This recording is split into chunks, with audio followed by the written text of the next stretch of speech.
Ni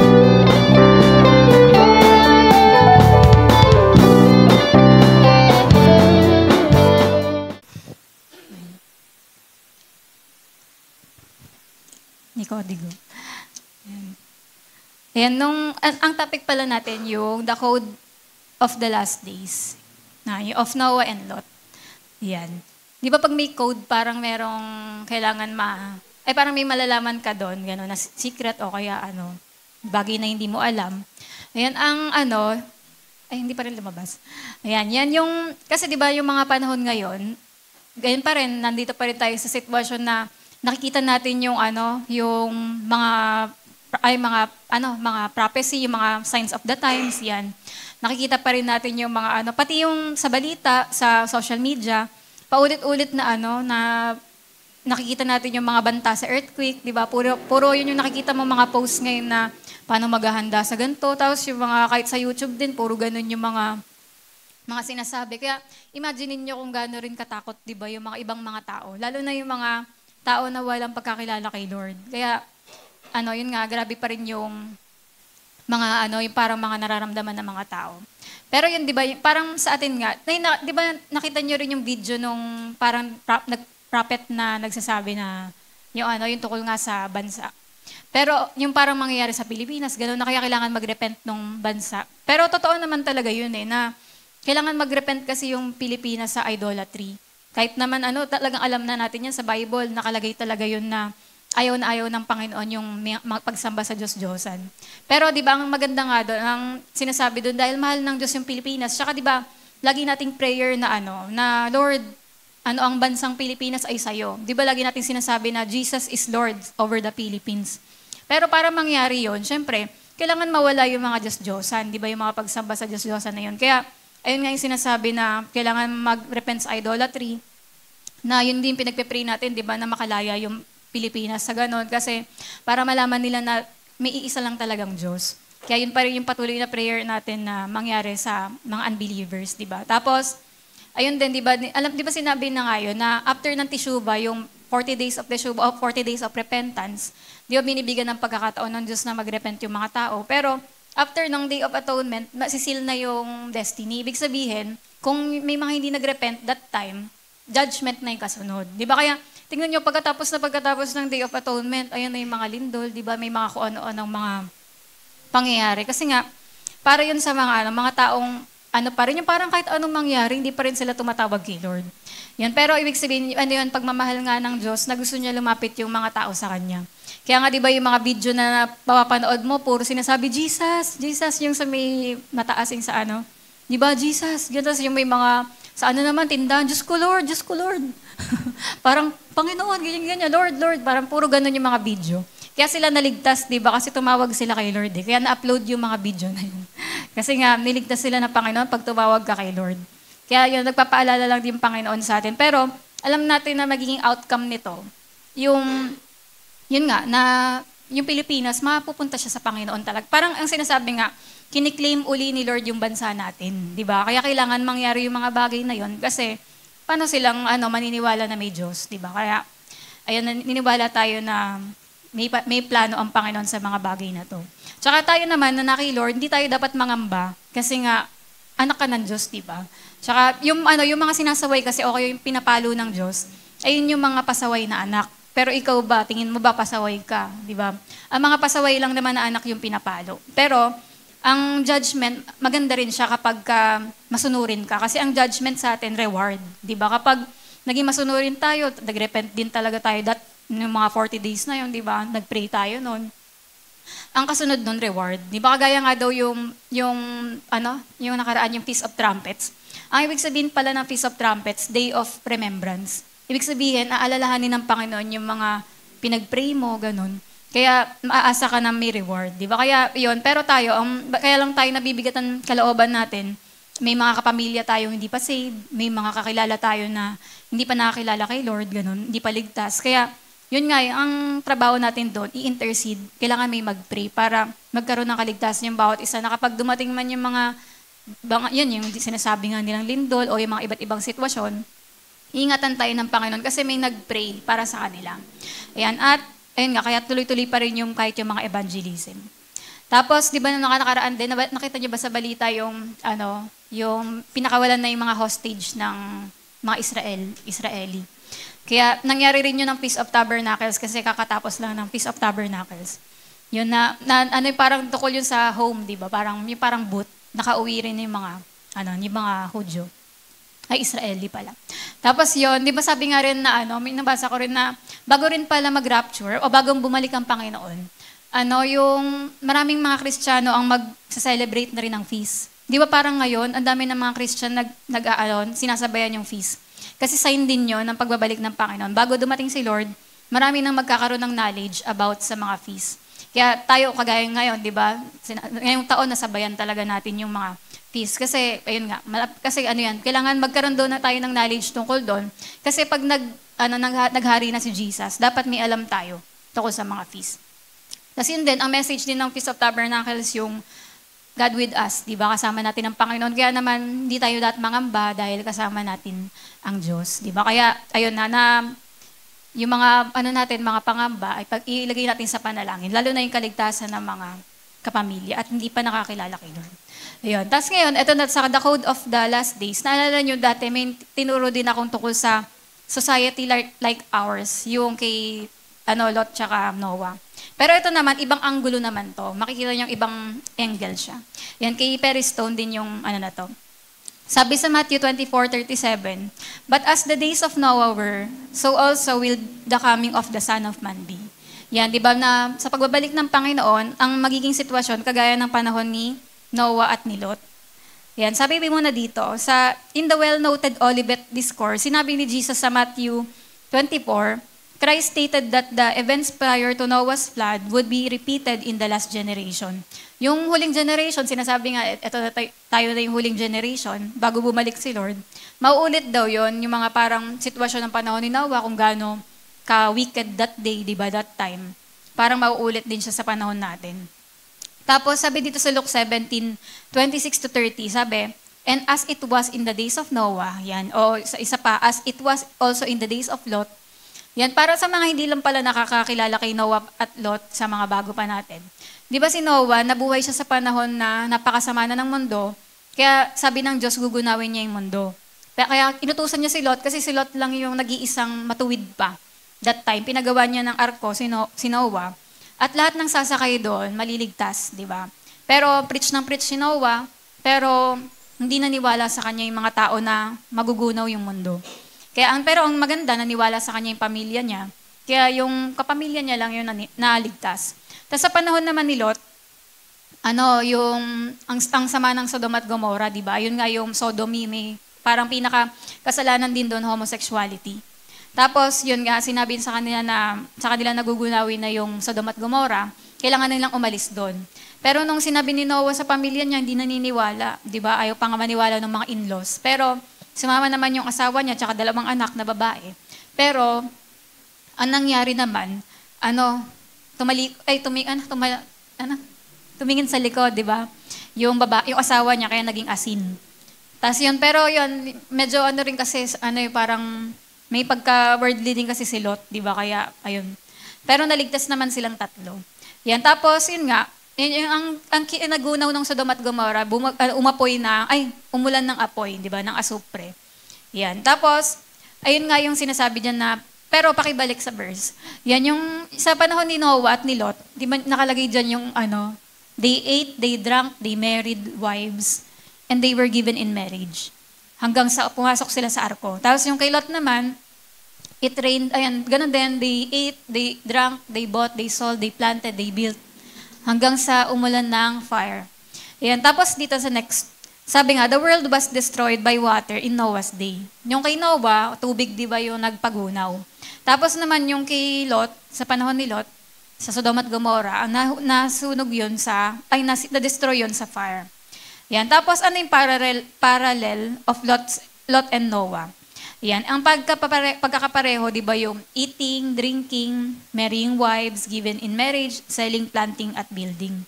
Yan, kaya pansin nyo parang, tingnan nyo yung picture, di ba? Parang mga panahon na yon, ganun, parang puro celebration din, at puro mga pangsarili, o mga parang personal na mga affairs sa buhay. Sabi dito, Moses wrote that in Noah's day, the earth was wicked. Nung panahon ni Noah, wicked, filled with evil imagination, corrupt, and violent. Na parang, di ba, sa panahon din natin, ganyan na rin ngayon. Tapos, in the city of Sodom, during the days of Lot, ang meron doon yung mga sexual perversion, yung acts of sodomy. Kagaya ngayon, di ba, alam naman natin, talamak na nga rin yung homosexuality kahit sa ang bansa.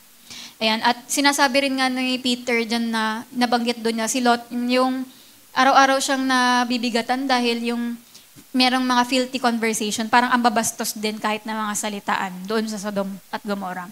Tapos si Ezekiel din, nabanggit din dito yung sa Ezekiel 16:49-50, kung ano pa yung mga kasalanan ng Sodom, kaya yun nagunaw. Yan yung meron din pride, fullness of food, abundance of idleness, yung walang ginagawa, puro kain, puro party. Did she strengthen the hand of, hindi niya tinutulungan yung mahihirap, haughty, mayayabang, committed abomination before me. Yan, tapos ito naman, yan, kung mapapansin nyo kanina, di ba, mga eating, drinking, ganyan. Doon yung nalalaman na merong prosperity until the day comes. Bago magunaw yung ng mundo ng panahon ni Noah, bago magunaw yung Sodom at Gomorrah, meron silang prosperity. Ibig sabihin, napakasagana that time. Kasi para masabi na ang mga tao, eating, drinking, building, and planting. Ibig sabihin, talagang masagana yung panahon na yon. Ibig sabihin, merong steady flow of prosperity sa buong land, di ba? Masagana sila. Tapos sabi rin dito, also, pagka mag-aasawa yung mga tao, di ba ibig sabihin nun, kailangan nila ng bahay, kailangan nila ng pag magpa-plant ka, kailangan mo ng mga taniman. Ibig sabihin, makikita natin na merong great prosperity and economic development and construction noong panahon na yan. Na bago talaga magunaw yon as in sobrang abundance, di ba? Yung naayos yung kalagayan. Sabi rin dito, why did Christ emphasize for all believers to watch and pray, lest we be caught off guard by His sudden coming? Ba't sinasabi ng Panginoon na mag-watch and pray daw tayo? Huwag din natin kakaligtaan na mag-prayer meeting, mag-Thursday encounter, manalangin, mag-devotion. Ba't sinasabi na huwag natin kakaligtaan na manalangin? Kasi, pwede daw na dahil sa mga listahan na yun, yung mga eating, drinking, ay parang pag-aasawa, lahat yung mga business, ganyan-ganyan, mga personal na mga pangyayari sa buhay, pwede daw na mawala yung attention natin tungkol sa pagbabalik ng Panginoon. Di ba totoo naman kapag, kunwari, puro celebration, puro magaganda yung mangyayari sa buhay natin, nawawala sa isip mo yung baka bumalik na si Lord ngayon, ganun. Wag naman sana ngayong sobrang party ka, hindi ka nag-devotion dahil sayang-saya ka sa naging birthday mo. Wag naman sana ngayon dumating si Lord. Di ba parang minsan may mga ganong pagkakataon na sobrang happy-happy yung sitwasyon na parang nagpapabaya tayo sa prayer natin o sa relasyon natin sa Panginoon. Kaya parang sinasabi dito talaga ni Lord na yung watch and pray kasi sa mga iba't ibang mga personal nating buhay, kunwari sa pag-aaral, sobrang aral mo, hindi mo na inisip na na mahalaga mag-pray o hindi mo na inisip yung mga pagdalo ng gawain, di ba? Dahil iniisip mo yung mga isasubmit mo, ganun din sa pagtatrabaho, kakaisip natin ang mga bayarin natin, pwedeng makalimutan natin yung Panginoon. Yan, sabi nga, the simple answer is that since we do not know the day or the hour of Christ's coming, hindi natin alam, di ba, kung kailan darating si Lord. Pwedeng mawala magpabaya ka, ganun. And we could be caught off guard by eating, drinking, drunkenness, and abusing others. Yan, kaya yun yung binabalaan tayo ng Panginoon to watch and pray. Tsaka sa Luke 12 din, meron ditong alipin. Sabi nung alipin na yon, matatagalan pa pala yung master ko sa pagbabalik eh. Kaya ang ginawa nung alipin na yan, he's coming, and thus began to live a careless lifestyle. Yung nagpabaya siya, nagparty-party siya, feeling niya hindi pa darating yung amo niya. Tapos hanggang sa naabutan siya, di ba? Imagine niyo yung gano'n, kunwari, yung mga caretaker. Di ba, biglang nagpabaya, ay, hindi pa daw pala uuwi ngayon. Biglang natulog ka dun sa kwarto nung kinain mo yung mga pagkain sa rep, gano'n. Sinuot mo yung damit ng amo. Di ba, parang imagine mo anong gagawin sa'yo pagka nahuli kang gano'n. Kaya parang ayan din, parang sinasabi dito na tayo, kapag masyado tayo nag-enjoy, na sa mga sinasabi na yun, mga eating, drinking, ganyan-ganyan, na pwedeng magkaroon tayo ng careless na pamumuhay na yung pagbabasa ng Bible, careless na, porque lumipas na yung mga balita na mga Kaya ito, kunwari, itong mga nangyayari uli na mga balita, patong-patong, di ba, yung mga krisis ng bansa natin. Pinapaalalahanan tayo ng Panginoong manalangin. Pero ilan pa kaya, di ba, halimbawa, 40 40 days of Teshuvah tayo, o yung 40 days of repentance. Di ba, parang nadadama mo yung, may nadadama akong ganun sa mga tao na, ano ba yan? Kailan ba matatapos itong mga message tungkol sa repentance? Paulit-ulit na lang binabanggit mga kasalanan. Yung parang gusto nila change topic naman, ganun. Pero, ayun nga, parang imagine niyo may mga Christian na ano na yung tenga, yung parang itching ears na paulit-ulit, puro pagtitira na lang ng kasalanan, ganun. Pero di ba, ang inaano sa atin ni Lord mag-repent, di ba? Pero imagine niyo sa mga Kristiyano, kahit mga Kristiyano, relax na rin, di ba? Kasi nandito rin tayo sa time na prosperous na, di ba? Sino ang mga may magagandang church ngayon? Di ba, mga Christian? Pag kahit sa iba't ibang mga bansa, kahit dito nga sa Metro Manila, ang gaganda ng mga church ng Christian, di ba? Kasi parang pasagana na. Nadadama ko rin na talagang yung yumaman na nga talaga yung Pilipinas. Kasi dati, mahirap mag-Jollibee. Dati, ang Jollibee, pang mayaman lang. Pero ngayon, kapag trip mo kumain ng Jollibee, kaya mo na. Di ba, ibig sabihin, yumaman na talaga yung mga tao, di ba? Hindi na tayo talagang nandun sa pinakamahirap gaya noong unang panahon, na wala talaga, graduation mo, uuwi ka na lang kasi wala kang pangkain. Ganon-ganon yung kami kahirap nung panahon na yun eh. Yung parang, tsaka dama mo siya sa paligid. Pero ngayon, nakikita mo rin kahit mga Kristiyano, talagang hindi na mahirap yung mga itsura. Talagang pinagpala na. Tapos, kaya yun nga yung sinasabi dito na, parang babala na huwag tayong maging careless. Na porque, yung biyaya ng Diyos, nararanasan natin, nagpapabaya naman tayo na, okay na yan, marami pa namang prayer meeting eh. Kaya hindi ako a-attend ngayon. O marami pa namang mga service, marami pa namang mga gawain. Di ba? Kaya nagpapabaya. Kaya tapos, meron ding dalawang different cycle daw. Yung dalawang cycle na yun, yung the expectancy cycle, tsaka the delay cycle. Yung una, yung expectancy cycle, sinasabi dyan na, yung kapag, ito yung pag may mga balita tungkol sa earthquake, tsunami, economic recession, yung basta iba't ibang mga sasamang balita na diyan na nagtitipon-tipon yung mga Kristiyano na grabe, parating na si Lord, ganyan-ganyan, mag-pray tayo. Yung parang nagtitipon-tipon yung mga Kristiyano, ang active umaten ng gawain, mga nagpe-pray, yan. Tapos, pinag-uusapan yung pagbabalik ng Panginoon, yan. Tapos yung mga post, godly, kasi expectancy, nandun sila sa expectancy cycle na baka dumating na si Lord dahil ganito yung mga balita. Kahit na di ba halimbawa nung nag-pandemic, ang daming lumalapit sa Panginoon nun kasi iniisip nila, baka mag-rapture na dahil ganito na yung sitwasyon. Yan, ang tawag doon, expectancy cycle, yung mga nagtitino at pinag-uusapan talaga yung rapture kasi nga, iniisip baka bumalik na si Lord. Sunod naman na cycle, yung the delay cycle. Ito naman yung, dahil lumipas na yung balita tungkol sa bagyo, lumipas na yung balita sa earthquake, nawala na yung COVID, nawala na yung mga iba't ibang mga tension sa balita, na mga nagpapaalala ng mga sign of the times. Ang nakalagay dito, a mindset of delay places the return of Christ at a later time, another season, or even future generation. Okay na, wala na mga banta ng rapture, baka hindi, okay na ngayon, medyo panatag na tayo. Medyo, relax-relax na tayo sa pagpe-pray ngayon at pagde-devotion. Okay na muna yung mga pag-attend, ganun. Parang ngayon nga, ang nangyayari dyan, yung the delay cycle, yung parang pagkalumipas na yung mga balita na nagpaano sa'yo, tungkol sa rapture, parang nagpapabaya, di ba? Sabi dito, when things are going well, people move to the delay cycle. Di ba kapag, pero ang malalangan na nakikita ko ngayon, kahit na sunod-sunod na yung mga balita na grabe na, di ba? May mga corruption, yung sa flood, binabaha na lahat. Ang dami mga balita sa earthquake, may mga namamatay ganito, mga krimen. Pero parang ang pinakamatindi na nakikita ko ngayon, kasi dati, may bibanta lang ng bagyo, grabe na kami mag-pray. Talagang santambak ang mga nagpe-pray sa church, ganon. Pero yung parang nakikita ko ngayon ang relax, parang mas kakaiba ngayon dahil kahit ganon na yung mga balita, grabe yung pagka-relax ng mga Kristiyano. Yung nandito nga sa delay cycle, na kapag everything is going well, pinagpapala ka, ang dami mong pera, okay naman yung relationship mo, okay naman yung sitwasyon, parang ang dali magpabaya ng mga tao sa prayer o sa mga paglilingkod sa Panginoon, ganun. Kaya sabi dito, di ba ang sabi ni Lord sa Luke 19:13, yung sinabi niya sa mga disciples, occupy till I come. Ibig sabihin, walang pagkakataon na dapat tunganga tayo o tambay. Kundi sinasabi dito na kapag, habang hindi pa ako dumarating, sabi ni Lord, maglingkod kayo, magpatuloy kayo sa mga ginagawa niyong paglilingkod, hindi yung petics muna ngayon, total, Mukhang okay pa naman, wala naman masyado masamang nangyayari. Yan, so sinasabi rin dito, in this word occupy is a Greek word meaning to busy oneself by doing business and trading.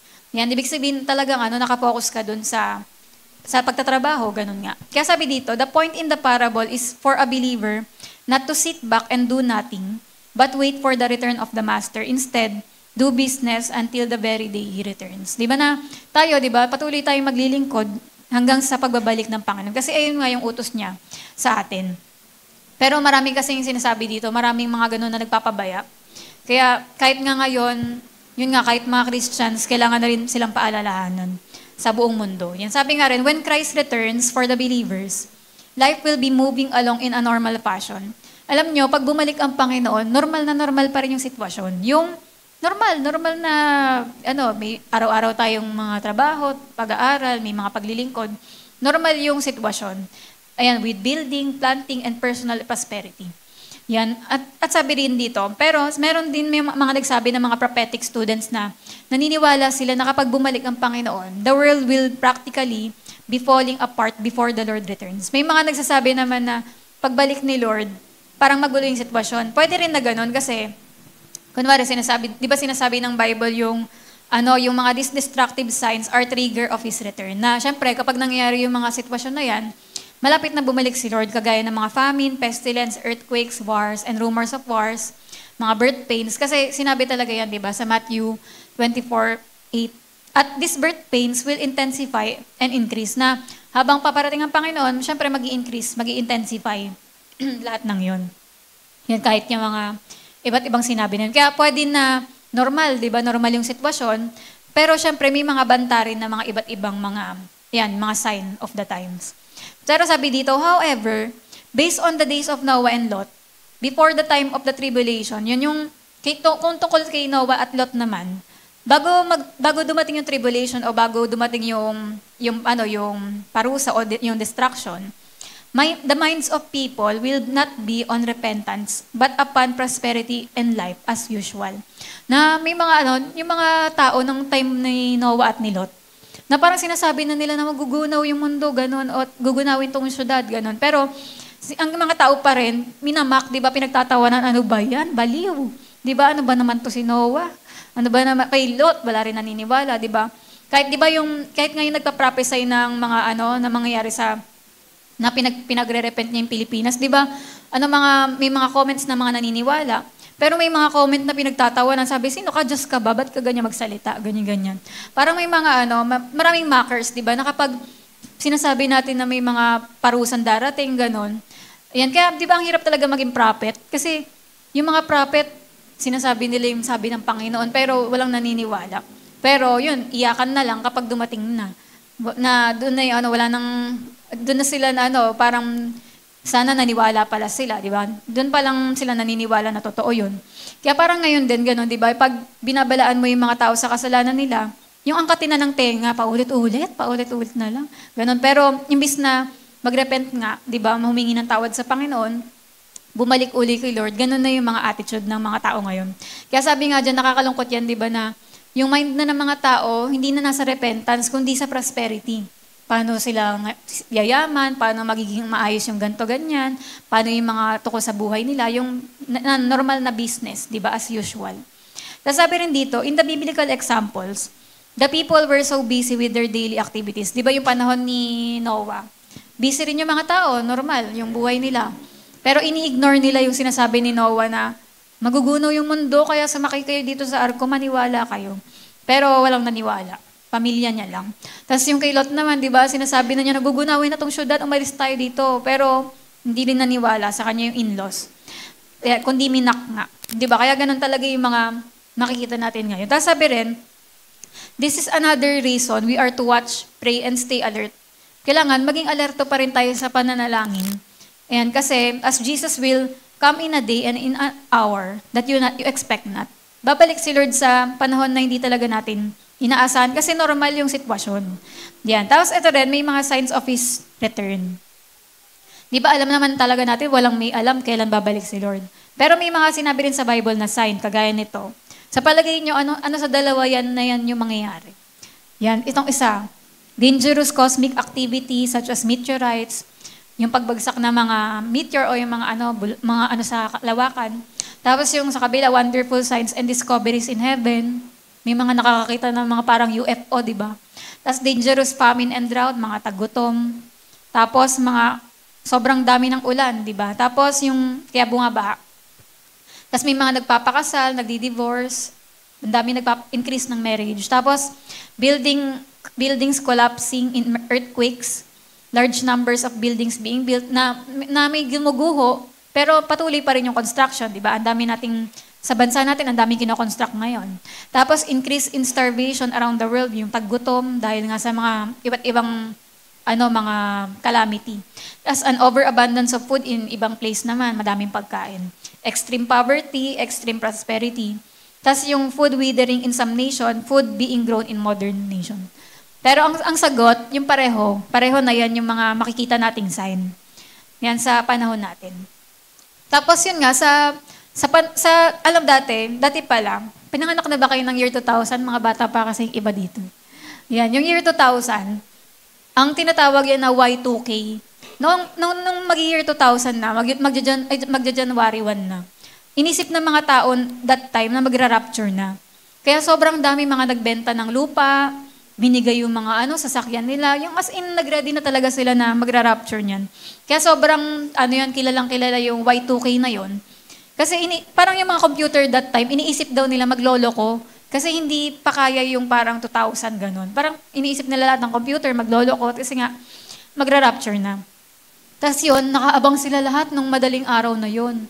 Na yan na, ready na, magra-rapture na. Biglang, yun nga, year 2000 na, umano naman yung mga computer, naging 2000 naman. Wala nangyari, hindi nag-rapture. Kasi nga, wala naman may alam, di ba, kung kailan babalik si Lord. Kaya ang nangyari noong time na yan, syempre, yung mga sobrang excited, sobrang seryoso kay Lord nung time na yon, mga nag-anuhan, ay, wala naman pala, ganun.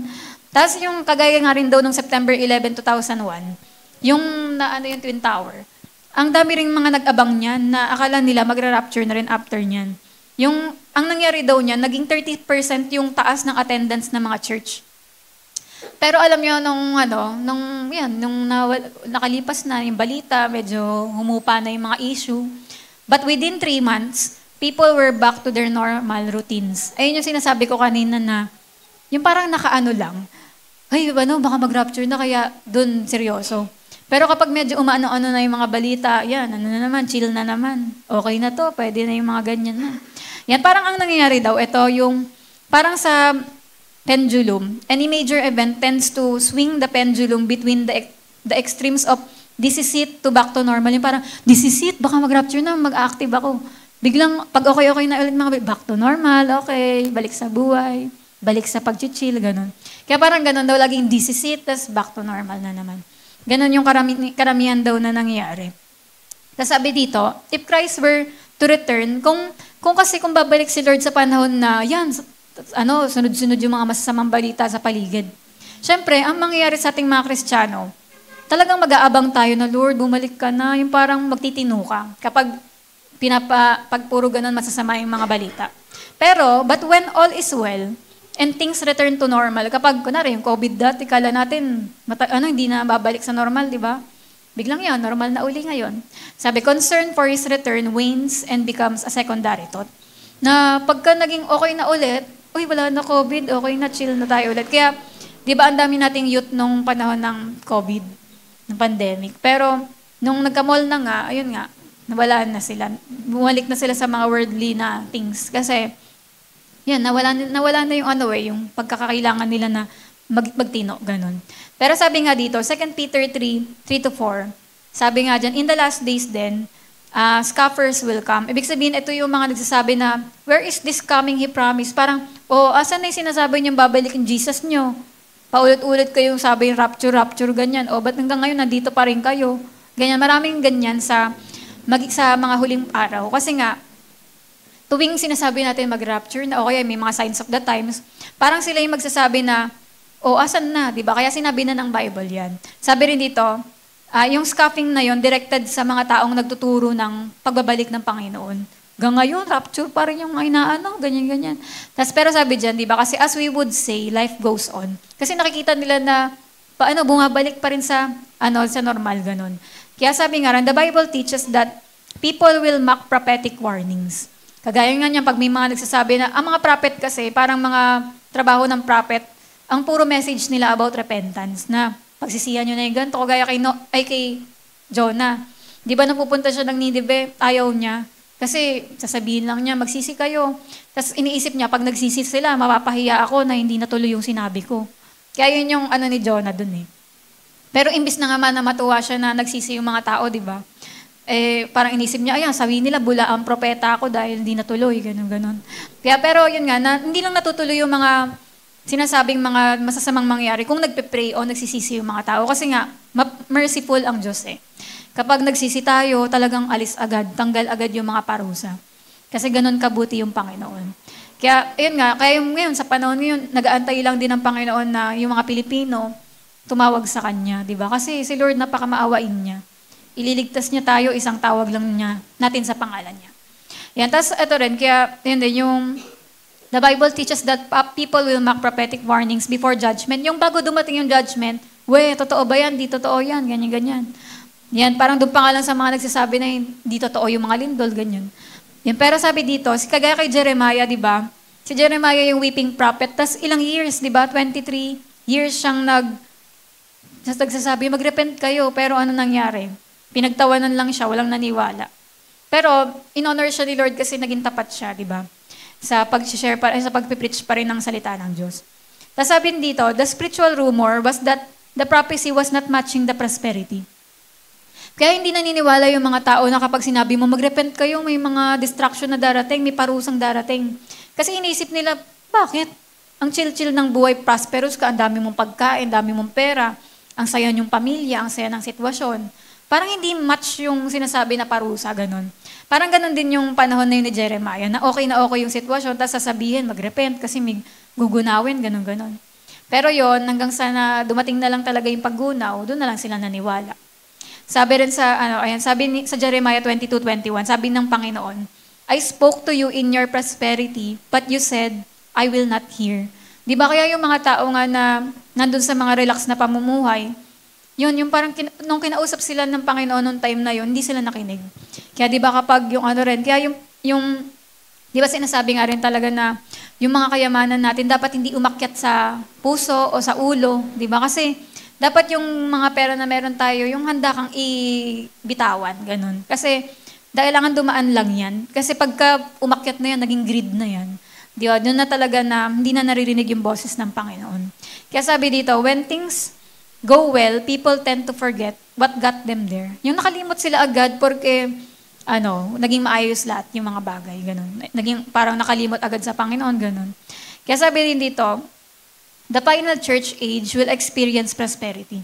Di ba kunwari dito sa yung sa Revelation, yung mga church na yan, yung mga 7 church na to, may iba't ibang mga aral tungkol dyan. Merong mga sinasabi na may mga ibang specific meaning daw yung mga church na to. Tapos, pero meron din mga nagsasabi na itong 7 churches ay, 7 church age, ito, yung pakinext. Na, parang sinasabi daw na, parang pinapakita rin dyan na ito yung panahon ng mga church. Kunwari, noong unang panahon, noong AD 32 to 100, ayun yung Apostolic Church, Ephesus. Tapos yan, yung sunod-sunod. Tapos yung Laodicea naman, ito na yung panahon natin yun, the present situation ng church daw. Yung the lukewarm church. Na parang sinasabi na itong panahon na to talaga, ito na yung panahon na marami na nanlalamig kayo. Yung parang hindi mainit, hindi malamig. Kasi parang dahil nga sa prosperity. Kasi nga itong panahon din natin na to, tingnan nyo na pa, mga mega church pa lang, di ba, ang yayaman ng church. Tayo rin, aircon nga tayo, social na to, di ba? Yung parang maayos kalagayan natin sa mga church. Pero ang malungkot doon, yung gumanda yung mga church building, pero yung mga tao naman na nakaupo, naging malamig na. Ganun, nilamig na sa aircon. Na hindi na naging prayerful. Di ba kaya nga praise God pa rin sa atin dito pag Wednesday, marami pa rin tayo. Kasi alam nyo ba, sa mga mega church, di ba ang dami-dami nila, 5,000 members nila ng linggo. Pero kapag prayer meeting, ilang 20 lang o 10. Ganon, pahirapan pa yon na napapunta. Kaya parang maisip nyo, ganun nakakonti yung mga nagpe-pray. Kaya sa atin, di ba, lagi natin sinasabi na mahalaga yung prayer meeting kasi lungs of the church to. Kaya yun, parang yun. Kaya mas lalong nagiging lukewarm yung mga churches kapag walang mga nagpe-pray nga. Kaya, kasi dito yung ano natin parang battery, di ba? Dito tayo kumukuha ng power sa prayer. Kaya parang halimbawa lang, kung totoo na parang church age siya, kung yung panahon natin ngayon, parang ito yung mga lukewarm church. Sabi dito, the church was recognized and rebuked by Christ for being lukewarm. Di ba? Nirebuke ni Jesus yan sa Revelation na yung church na to na lukewarm, maligamgam, hindi on par kay Lord, pero hindi rin naman backslide. Nandun lang sa gitna. Pero di ba sa Bible talaga, ano lang yan, dalawa lang, yung ano ka ba, yung kunwari angels, meron bang kalahating angel, kalahating demon? Di ba angels or demons lang? Kaya kunwari kung good ka, hindi ka evil. Kung evil ka, hindi ka good. Ganon. Hindi yung kalakalahati, parang ganon. Pero ang ayaw ng Panginoon, yung hindi ka on fire, hindi ka rin backslider, gitna lang, chill-chill lang, yung mga parang relax na Christian lang. Ang gusto ni Lord, on fire talaga, di ba, na Kristiyano. Hindi yung, kaya nga ni-rebuke ni Lord yung lukewarm, yung parang magpe-pray ka, pero parang, ano ba, parang wala ka, parang lutang ka, ganun. Kaya sabi nga dyan, ito yung sinabi dyan sa Revelation 3:17. Yung church na yon, we are rich, we are increased with goods, we have need of nothing. Mayaman sila, lahat naman ang kailangan nila nandun, wala na silang kailangan. Kaya yun nangyari, naging lukewarm sila. Kagaya noon sa Amerika, sila daw yung di ba dati, nagka-revival sa kanila. Nung panahon nagkaroon ng Great Depression, tapos alam nyo, sobra talaga silang mga on fire. Grabe silang mag-worship, magmahal sa Panginoon. Pero nung dumating sa time, pinayaman na yung Amerika ulit, yung mga Kristiyano. Doon na, yung parang sinasabi nga ni Papa dati, yung mga preaching niya na, yung mga pastor daw na mga inalagaan niya sa Taytay nun, yung pagka nag-prayer meeting daw, todo uyak daw, nandito pa daw sa pulpito, yung parang sumisigaw daw, no Lord, ganyan. Todo uyak daw, ang dami luha. Pero nung nagkatrabaho na, naging mayaman na, Lord, sa pinapray niya sa pagkain. Lord, salamat dahil ganyan. Parang parang boss na yung paraan ng pagpe-pray. Salamat, Lord. Yung parang hindi na daw alam ko ano sasabihin. Parang hindi na nagpe-pray, ganun. Kaya ayun talaga yung parang panganib din nung pagsagana. Di ba? Kaya wag natin kakalimutan yun. Na kapag pinagpala tayo ni Lord, wag umakit sa ulo, wag mong umakit sa puso na maging greedy. Kundi, ayun nga, kaya yung mga sobrang pinagpala, yumaman, hindi na nila marinig yung boses ng Panginoon. Pati yung prayer nila, wala na lang, ganun. Pagbabasa ng Bible, wala na rin. Kasi ayun yung mga iba nangyayari sa mga Kristiyano. Kaya, ayun pa rin yung sinasabi dyan. Kaya naging lukewarm kasi parang okay naman, ang yaman ko na eh. Ganun. Tapos sabi rin dito, if this seventh church listed by John is a picture of the final church age, then the scripture reveals the condition of the end-time church. Kaya di ba, yung condition ng church, di ba? Kaya di ba alam nyo ito, sa panahon na ito na ganito yung nangyari sa Pilipinas, dapat yung mga Kristiyano talaga dapat jump back tayo kapag prayer meeting. Dapat alam niyo yung kagaya noon nga, na basta kapag ganito yung mga sitwasyon, lahat kami noon, sobrang todo kaming intense mag-pray. Lahat alam mong a-attend ngayon kasi grabe yung nangyari sa bansa.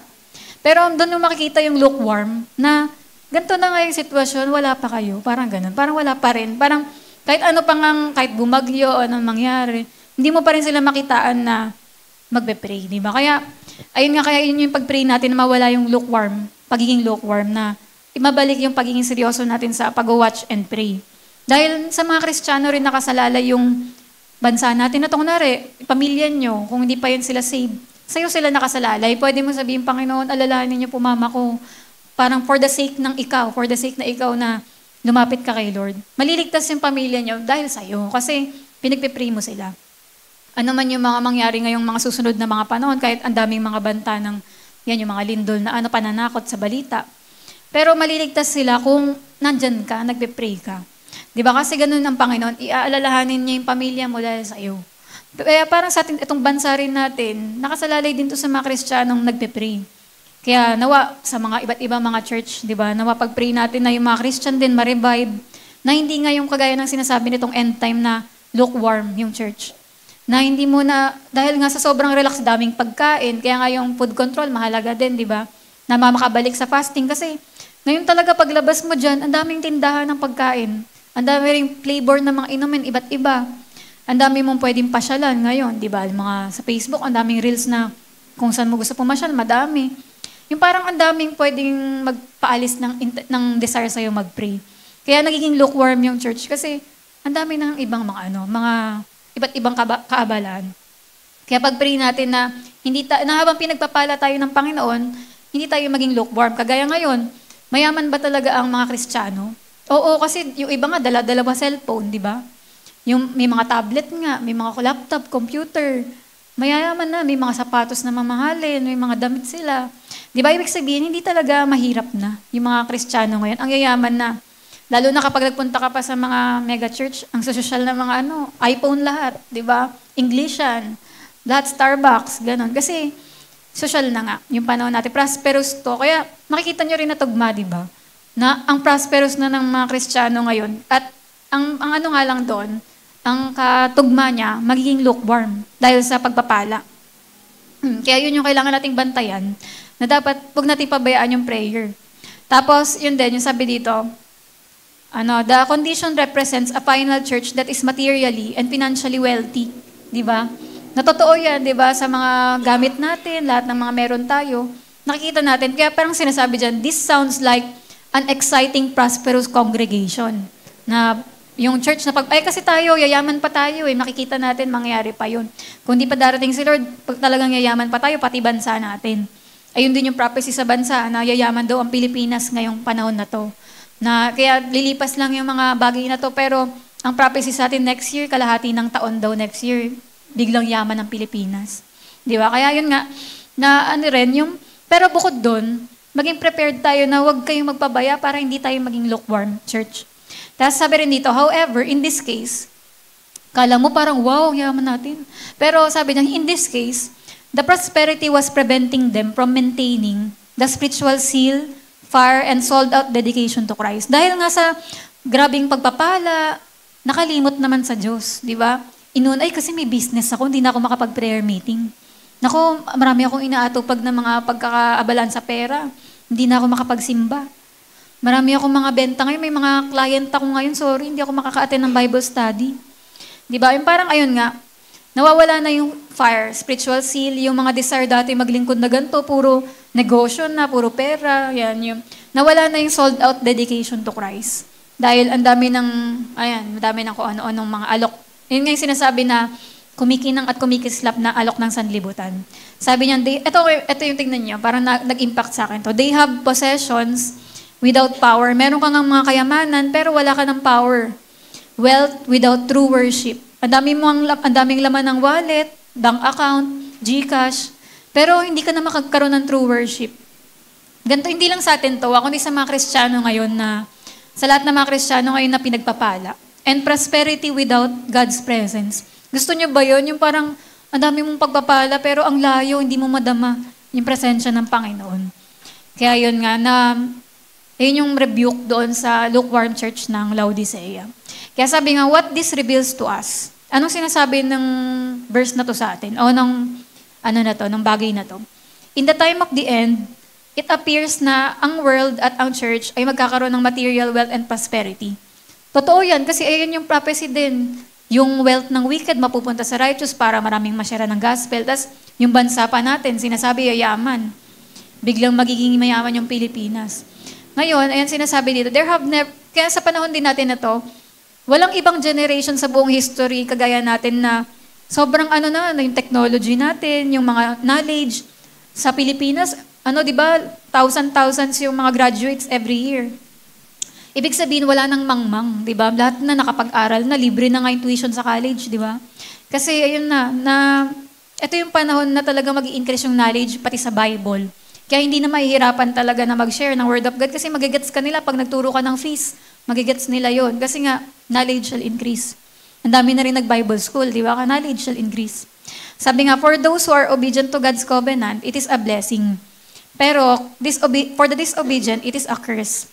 Yan, kaya sabi nga daw dito, kung nagbibigay tayo ng tithes offering, yan, yung mga syempre, dadami yung mga maliligtas, pakinext. Pero para naman dun sa yung mga greedy, ayun, magiging sila sa dami ng pera, magiging greedy sila at selfish. Yan. But sabi nga rin dito, merong one warning in the code of Noah and Lot is this. Yan, yung unang warning sa panahon na yon na code nga to. And the material wealth and goods that we own cannot be taken with us once we depart this life. Lahat naman ng mga kayamanan natin, di natin madadala pag nawala tayo sa mundo. Kagaya rin kay Noah, yung tubig, di ba? Nilubog lang lahat. Tapos yung mga kay Lot naman, sinunog lahat ng mga possessions nila. The second warning, yung parang sa atin, sa mundo rin natin, alam natin ganun. Second warning, do not allow the success of life and business prosperity to blind you into thinking that the Lord's coming will be delayed because you mistakenly think He must return in times of chaos and not prosperity. Yan na, wag naman natin isipin na, wag natin hayaan na masyadong kainin ng mga success, ng mga business, di ba? At ng mga pagpapala, yung yung parang nalimutan na nating babalik si Lord. Di ba? Dahil nga sa iniisip mo, babalik naman si Lord siguro kapag magulo na yung mundo, yung pag meron ng nalaglag na bulalakaw, dun siguro babalik si Lord. Yan. Pero hindi, sabi nga, when your eyes are on prosperity, they are moved away from the parusha. O yung Greek word for the Lord's coming. Yan. Kasi pagka nakatingin na tayo masyado dito sa mundo, nalilimutan na natin yung pagbabalik ng Panginoon. Sabi rin dito, it was Christ who warned, di ba, ninarningan din tayo ni Lord sa cares of life, yan yung mga deceitfulness ng riches, at yung pwedeng hindi tayo maging ready sa pagbabalik ng Panginoon. Yan. Tapos sabi rin, third warning naman, yung is that things will immediately change the day of Christ's return. Na kapag bumalik ang Panginoon, as in, maraming magbabago. Yung peace, magiging war, yung prosperity, magiging persecution and pestilence. Kagaya nung panahon ni Noah at ni Lot, normal na normal yung mga sitwasyon. Biglang dumating yung flood, biglang dumating yung fire, di ba? Biglang nagulat na lang sila, nagbago na yung lahat. Kaya ganun din sa panahon din natin, na kapag bumalik ang Panginoon, normal na normal yung sitwasyon. Kaya sabi dito, as believers, we must use our resources to reach the lost. At kaya nga tayo, pag pinayaman tayo ni Lord, pag pinagpala tayo, gagamitin din natin to para makapag-share ng gospel. Yan, kasi sabi sa Matthew 24:14, di ba? Yung gospel of the kingdom, mapipreach siya sa buong mundo, then the end shall come. Na doon babalik ang Panginoon kapag marami nang nasharan. Tapos ito na yung dulo, the 4 blessings for Noah. Yan, ito maganda na to, good news. Ayan, 4 blessings for Noah. Sabi, for believers, there is a great hope in the time of the end. Na kahit na parang sa panahon ni Noah, ang daming mga masasamang mga namumuhay that time. Pero nakita natin na meron siyang blessing 4 blessing na natanggap doon. At ganoon din sa atin na i-claim natin na kung nagpagpala si Noah sa ganito, tayo rin. Pag bumalik ang Panginoon, mangyayari din sa atin to. Number 1, yung unang blessing, yung we will preach until the day that Christ returns. Na marami daw nagsasabi na pinapahinto yung mga pag-share ng gospel sa iba't ibang mga lugar, lalo na daw sa Amerika, ganun. Yung mga parang freedom ng speech. Pero naniniwala tayo na hindi mapapahinto yung pag-share ng gospel. Kasi, kagaya kay Noah, di ba, 100 years siyang nakapag-share. Hanggang sa dumating yung baha, nakapag-share siya. Pati sa 2 Peter 2:5 na sinasabi na preacher of righteousness si Noah. Na 100 years nag-share siya. Tapos according din sa 1 Peter 3:20, the Almighty was waiting for Noah to complete the ark before He released the universal flood upon mankind. Inantay lang ng Panginoon matapos ni Noah yung arko bago niya ibdalin yung parusa. Tayo rin, inaantay lang din tayo ng Panginoon na makapag-share pa sa mga hindi pa nasya-sharean. Pero di ba may mga statistics din yun na ang dami na ng reach. Pati yung mga siyempre social media, ang dami na talaga nakakarinig ng Word of God. Tapos ito rin, sabi, despite the fact na in 100 years, ang daming preach ni Noah pero walang naniwala kundi pamilya niya lang. Sabi, he continued to warn them up hanggang sa araw na, yun nga, dumating na yung ulan. Yan. At sinara na yung pintuan ng arko, nagpatuloy pa rin si Noah sa pag-share. Kaya sabi dito, despite opposition against the gospel, we will continue to preach is because of the promise given by Christ. Kasi sinabi sa Matthew 24:14 na yung gospel of the kingdom, mapipreach siya sa iba't ibang bansa. And then the end shall come. Kaya, ibig sabihin nito, magandang balita, makakarinig pa rin ng word of God hanggang sa dulo, yung mga tao. Kaya hindi tayo mapipigilan mag-share. Tapos sabi rin dito, di ba yung church, di ba alam natin, pakinext, na yung gates of hell shall not prevail against it. Ibig sabihin, dahil nakatayo yung church kay Jesus sa solid rock, hindi tayo mapipigilan. Yung church, magkakaroon siya ng kapangyarihan, di ba, na manatili. Kaya hindi mananalo yung mga kaaway na nagpipigil ng gospel. Kasi sabi dyan, but will never overpower this living, thriving, spiritual body on earth. Kasi napaka-powerful ng church, ng Panginoon. Dahil nga nakatayo tayo kay Jesus. Kaya sabi dyan, the church will be preaching up until the day of the Lord's return. Kaya di ba, praise God doon. At kaya habang napipreach kasi yung gospel, marami pa rin makakakilala kay Lord. Pangalawa, we will reach our families. Diyan, di ba nakita natin kay Lot, hindi niya na panalunan talaga buong pamilya niya kasi nga, yung pamumuhay niya rin. Pero ang kanagandahan naman kay Noah, buong pamilya niya, yung nasharean niya ng nasharean niya, di ba, na maligtas. Sabi niya na, Noah, on the other hand, was successful in bringing his entire family into the ark for protection from blood. Na ang pinakamaganda doon, di ba, na nasave yung buong pamilya ni Noah.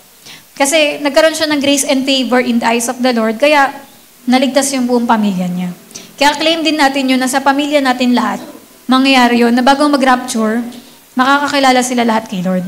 Sabi dito, just as Noah was obedient to seek God's will first, and God honored him, kasi si Noah, inuuna niya lagi si Lord. Kaya tuloy buong pamilya niya naligtas. Kaya ano daw dapat gawin natin kung gusto natin maligtas din buong pamilya natin? We must seek first the kingdom of God and believe that the same favor will be upon us. Na i-faith mo na, Lord, habang inuuna po kita, maliligtas mo rin buong pamilya ko. Yan. And as we lead our family, lahat sila, di ba? Na bago dumating magpakilala si Antichrist, ay makakakilala na sila kay Lord. Sabi dito, di ba yung verse na, believe in the Lord Jesus Christ and you will be saved, you and your household, di ba? Na makikiniklaim natin to sa mga pamilya natin. At sabi nga daw, yung fulfillment ng promise na yan, kailangan, baka ang requirement din ay, kailangan mo ng lalong maraming prayer at maraming iyak. Kailangan iiyak mo talaga yung pamilya mo.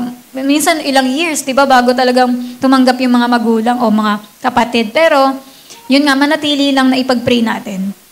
Na hindi sila ma-blind na mga deception ngayon, kundi makakilala sila sa Panginoon. Sabi nga daw, we should believe that as Noah led his family into the ark, we will lead our family into the kingdom. Di ba? Kaya ni Noah, successful, di ba? Na napasok niya sa arko, ganun din sa atin. Tapos pangatlo, we will be able to complete our end-time destinies. Kunwari, kung ano talaga yung tinakda ni Lord na gawin mo, magagawa mo siya bago mag-rapture. Kagaya si Noah, di ba, 100 years nga siya nag-preach o gumawa ng arko. 600 years old na siya niyan nung biglang umulan, nung time na umulan. At sinasabi dito, si Noah, he finished his assignment. Natapos niya yung arko, di ba, bago magunaw yung mundo. Kaya sa atin din, claim din natin yun na bago bumalik ang Panginoon, magagawa mo na yung pinapagawa ni Lord sa iyo. Na, di ba nung mga nakaraan, tinatopic natin yung mga destiny killers, hindi yun magpe-prevail sa buhay nyo. Kasi kapag ang isang tao may pinapagawa si Lord sa kanya, hindi ka mamamatay, eternal, immortal. immortal until yung parang until na magawa mo yung pinapagawa ni Lord. Yun yung sinasabi rin ni Perry Stone na hindi siya mamatay-matay kasi may pinapagawa pa si Lord sa kanya. Kaya sa atin din gano'n, na sabi dito, many believers know that maraming mga believers daw yung alam nila, may calling sila. May pinapagawa si Lord. Pero hindi pa nila nagagawa. Na iniisip din nila, baka abutan na sila ng rapture, hindi pa nila magawa. Pero, sabi dito, throughout your life, di ba, na yung kaaway talaga pinipigilan yung mga plano ng Panginoon sa'yo. Pero, wag mong hayaan, di ba, na mangyari yun. Kundi, naniniwala tayo na bago bumalik si Lord, mapufulfill yung destiny mo. And sabi nga dyan, di ba, kagaya kay Jesus, ang daming mga kaaway ni Jesus na gusto pumatay sa kanya, di ba? Pero sabi dun sa John 7, tsaka John 8, they were unsuccessful. Hindi nila napatay si Jesus kasi his hour had not yet come. Kaya sa atin din, tandaan nyo, hindi kayo mapapatay ng kaaway, hindi niya kayo mapipigilan. Kasi magagawa nyo pa yung destiny nyo. Yan. Kaya yun yung claim natin kagaya kay Noah. Kasi si Noah, nakompleto niya yung assignment niya. Kaya nawa ganun din sa atin. Kagaya din si Apostle John, ang sabi nga daw, si John, di ba kinulong siya sa island of Patmos? Nung una daw kasi, bago siya ikulong doon, pinakuluan siya sa mantika. Di ba, ng Roma. Tapos, maraming nakakita noon na pinakuluan siya ng mantika. Pero ang sabi daw, hindi siya namatay. Nag-survive siya. Kaya tuloy nagkaroon ng impact yun sa lahat ng mga nakanood na, lang galing, hindi namatay, ganun. Kaya ang ginawa daw kay John, nilagay na lang siya sa island of Patmos. Parang tinapon siya doon. Parang ini-expect, mamamatay na siya. Dahil mag-isa na lang siya sa isla na yon. Pero di ba, later on pa rin, nakalabas si John doon sa island of Patmos. Kaya parang sabi dito, John had a destiny to fulfill. Kaya hindi siya mapatay-patay kasi meron pa siyang gagawin. Isusulat niya pa yung Revelation, di ba, yun yung nakita niya yung new heaven and new earth, ganun. Kaya sabi dito, thus he could not die until his assignment was completed. Kaya ganun din sa atin, di ba, na hanggang din pa nagagawa yung gagawin mo kay Lord, mabubuhay ka pa.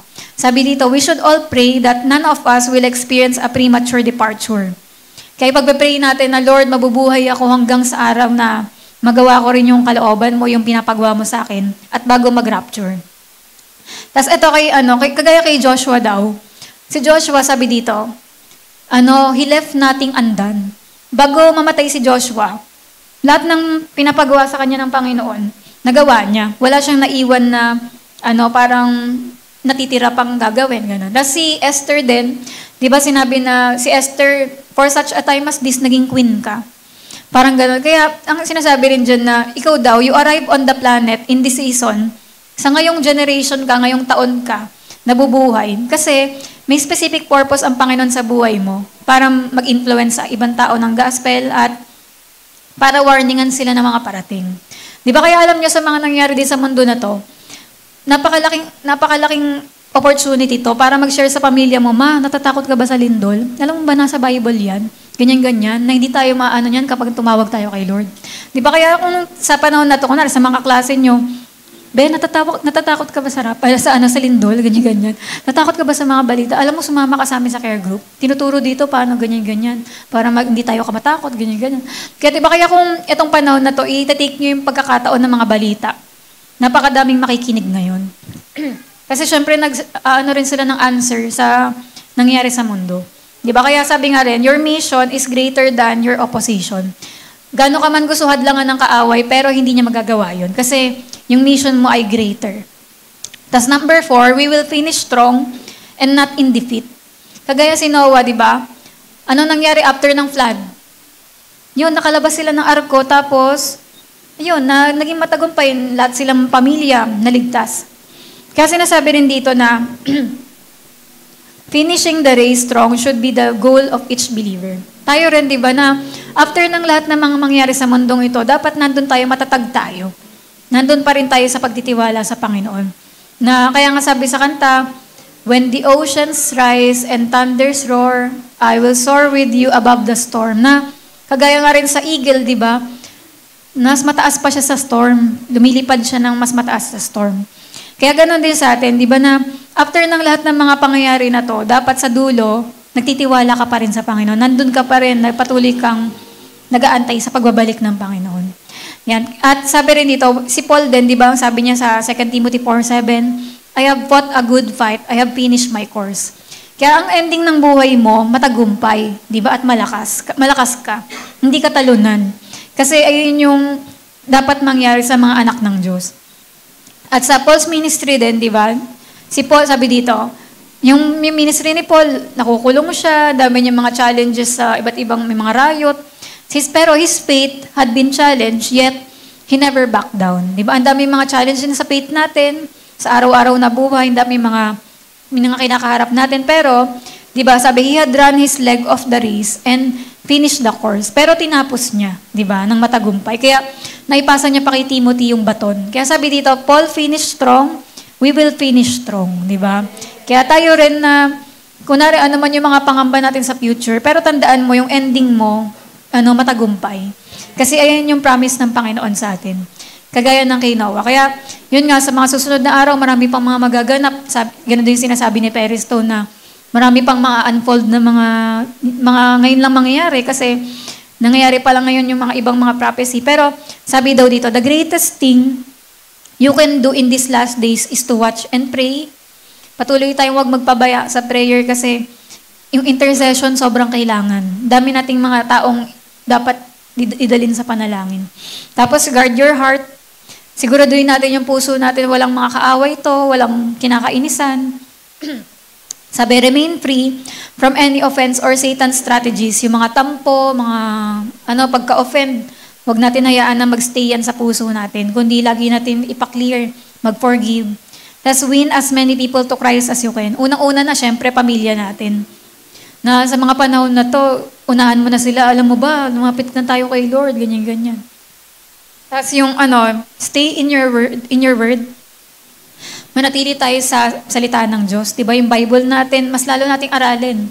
Kaya nga ito yung mas time na dapat mas lalong alam natin yung Bible natin.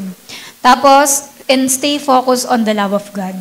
Yan. At syempre, yung pag-ibig ng Diyos dapat manatili sa atin. Kasi ito pa rin yung mag-a-attract ng mga tao sa atin. Sabi, no matter your circumstance, choose the promise of God over your situation every time. Kaya yun nga, di ba ngayon, sa pag-pray din natin, ayun talaga yung pinakagawin natin din ngayong gabi, yung intercession.